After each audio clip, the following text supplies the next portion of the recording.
Hey you guys, welcome back to my channel. Before we jump into today's video, I just wanted to let you guys know it will be a sponsored one, sponsored by Byte, one of my favorite companies to work with. Byte is like a real big fan of sending me products months in advance so that I can try them, but like in that time I get hooked and then I can't talk about it for like months more. They like the pain. They really like doling out the pain. It's kind of their thing. So today I'm going to be talking to you about Byte's new mascara, which is this one that I've been using on camera for several months just out of the like sample packaging. But here it is in the nice, beautiful new packaging. So this is the new Upswing mascara from Byte. It's all clean, vegan, cruelty-free, as always from Byte. So we can jump into that in a little bit and I'll tell you more about it and why I love it so much. But for now, let's start doing some makeup. I'm just gonna do like my kind of like quick 10-minute type makeup. I'm not gonna like, let's not time it though. It's like 10 minutes, okay? I'm just gonna put a little bit of moisturizer on. I'm using my Pharmacy Honey Drop lightweight moisturizer. My skin's hurting right now. It's just really, really dry. I'm gonna be using this this foundation from M Cosmetics. So this is their Daydream Cushion Foundation, just like this. So I'm gonna take a brush. This is the Rare Beauty foundation brush. And I'm just gonna like dibble dabble that right in there with a little bit more force than what I just showed you. And then I'm just kind of dotting that on.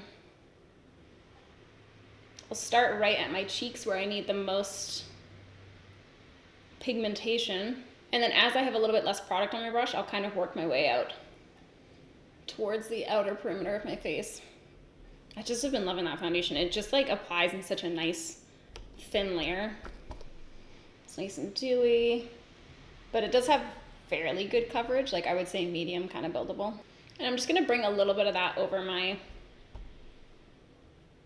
eyelids just to kind of correct the color of my eyelids a little bit. But I'm not going to be going in with like a full-on primer because I can't be bothered. And then for my nose, I like to use my little like beauty blender sponge just because I feel like I can get a little bit more of a full coverage with my sponge. And I have a little bit more redness on my nose that I like to take care of, you know? Just like to make sure it feels seen and heard. Its needs are met. I'm just gonna apply a little bit of a color corrector under my eyeballs. That's unusual. Usually I would do my concealer first. It's been a long day, man. And then just grabbing a little bit of concealer. And then I'm just gonna take a shadow that matches my skin tone. And I'm going to just set over top of that foundation concealer that I just put down. Just so I don't get any creasing throughout the day. I've already done my brows. And I didn't wipe them off because I just wanted to start this video in a sassy way. But I just put soap through them and then I used my brow powder. And that's it. That's all she wrote. But I just feel like the soap like lasts forever. So I don't have to like worry about it at all throughout the day. Some brow gels are like a little bit more flexible, so they kind of like end up resulting in my brows getting a little wild and unruly throughout the day. It's not what I'm going for here. Part of why I've been liking that foundation so much, I mean, truly I could go on. I find that it wears really well throughout the day, like underneath my mask and stuff like that. Some of you may think that I would opt out of cream products given the fact that I'm going to have to continue to wear a mask for the next little while. No, no, no, no, no, no. Never. It's never happening. I just found cream products that are able to withstand my needs, okay? And so that foundation I feel like has worked quite well under my mask. Next, I'm gonna take my little e.l.f. 105 brush and I'm going to dot back and forth between light and light medium. These are the Salt New York cream bronzers. And I'm just going to dot that on right under my cheekbones. So I just kind of dot it on and then I do like a little sweeping motion as I get more towards the inner part of my cheeks. This bronzer is just like super, oh, it's just nice. It just layers really, really beautifully. And it applies in a really nice thin layer. It's not super, super matte, but it's not really dewy either. So if you're putting it over top of like a dewy foundation, it's not going to be like way too much dew all over the place. It's more of a kind of like skin finish than anything. Taking that around my temple, and then a lot of the times I will kind of like brush that on the sort of like outer corner of my eye, just so that it doesn't look like I have this nicely bronzed skin and then this like white eye hole, you know? I'm gonna apply a little bit of a cream blush, just the apples of my cheeks, and I'll kind of dot that back towards my bronzer, seamlessly blending the two together. I'm definitely like blending this onto a hair on my face that's now nowhere to be found. It's making me look like a fool. Let me add my little beauty mark. Okay. I'm gonna add a cream highlight of sorts. Nothing more to be said there. Just with my little beauty blender. Okay, cool. Okay, let's jump back to eyes. I'm going to think about this for a second. Thinking about it. I'm just gonna take my powder bronzer. So this is the Fenty bronzer in the Sun, okay? And I'm going to grab that on a little blending brush. And I'm just going to add a little bit of shadow to my lids. When I'm doing kind of more of like a loose term, no makeup look, where I want to just kind of be a little bit more kind of like skin focused, and I don't want to go over the top on the eyes, I like to use that powder bronzer because I feel like it's not too intense. It's not even like the equivalent of using like a brown shadow, do you know what I mean? Because it's like nice and sheer, but it still adds like a little bit of dimension, and it's pretty quick and foolproof, so you're not going to be sitting there making sure it's perfectly blended all day.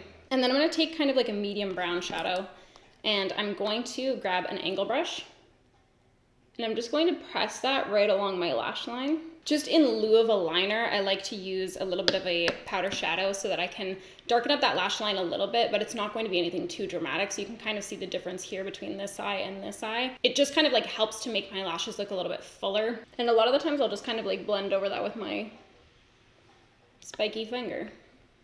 I have a fireplace in this room that doesn't actually work, but it's been making some weird noises lately, and I'm not really trusting it these days. Let's move on to this mascara, okay? I have to tell you, in all my years, the thing that I've probably accepted the least amount of sponsorships for is mascara. Mascara is just one of those products that I've always kind of like found one that I like and then stuck to it for like years and years and then never really faltered from. And so when Bite sent me this, I was kind of like, I'll try your mascara, Bite. I wasn't expecting to find love that day, but here we are. So as I said, this formula is all vegan. They swapped out beeswax for tree berry wax. So it's like this wax that comes from fruit peels. So this is what we're working with brush-wise. I've always been a fan of like bigger, thicker brushes like that. Here's the thing, okay? I like those big fat brushes because I feel like it makes my lashes look a lot more plush than the ones that are kind of like spiky, like plasticky fibers. But I find that a lot of the times the mascara that makes my lashes look the way I want it to look doesn't last the way that I want it to last. So I have mascaras that last really well, and then I have mascaras that look really nice for like a little bit. And that's why this one has become a favorite for me, because it looks really nice and full and plush, but it wears really well throughout the day, so I don't get like flaking or smudging or anything like that. And as always, just bears repeating, I don't set my under eyes with powder. So I do, the trade-off for that is that a lot of mascaras will transfer because I have these dewy, moist under eyes that I refuse to give up. But I don't have any of that with this mascara, no transfer taking place. And I just find it wears really well throughout the day. So anyways, that's enough yammering for me. Let me show you how this looks on mine own eyes. Also, this mascara is really like a fine wine. Like, it just gets better and better with age. I don't know about you, but like I like when my mascara dries out a little bit, even when it's at like the bitter end. I'm all about it. Okay, I'm gonna go ahead and curl my lashes and my flesh. It really adds to the look. I'm gonna curl just my lashes, and then I'm gonna go ahead and go in with my little Bite mascara. So I like to apply just kind of like a nice thin coat like that.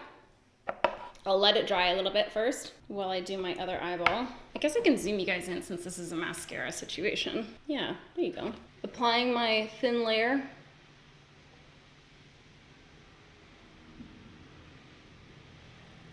And then I'm gonna dive back in and I'm going to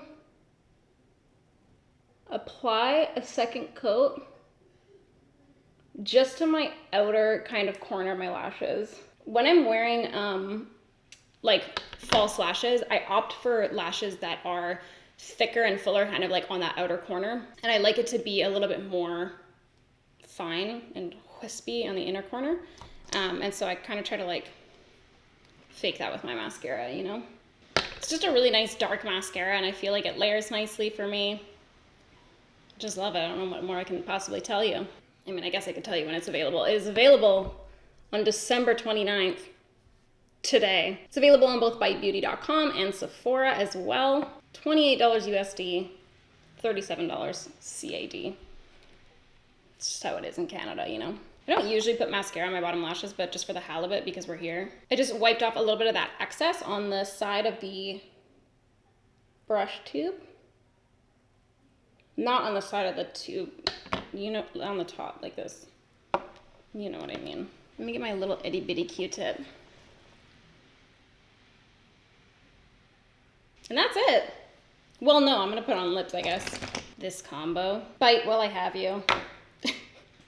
I think I've pled with them before. They're probably like, it's not happening, but I just feel like I'm gonna take this opportunity anyways, okay? Because you're gonna have to approve this video, Bite. So I know you're gonna have to watch it. Dangerously low. Arrow even feels strongly about it. Look at your scraggly ears.